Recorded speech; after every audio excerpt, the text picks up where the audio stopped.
Brigada Balita. Samantala, Technical Working Group binuo sa pagpili ng Women Achievers sa Naga City sa mangyayaring culminating activity kaugnay sa Women's Month celebration. Brigada Joel Jeremias, ibrigada mo! Brigada Live Report.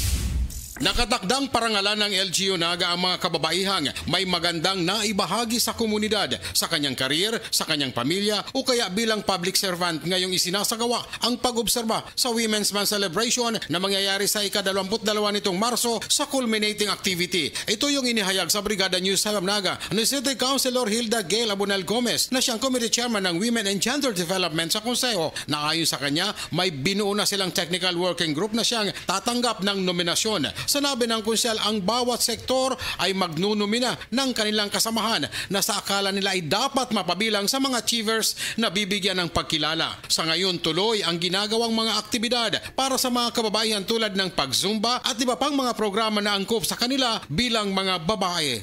Nagsiserve as model para sa INDA. Ino-nominate po ninda iyan as in magkakaigwa po kita ng Technical Working Group to look into this nominee. And the heart of changing lives. Ito sa Brigada Joel Jeremias ang 103.1 Brigada News of Naga, the Music and News Authority.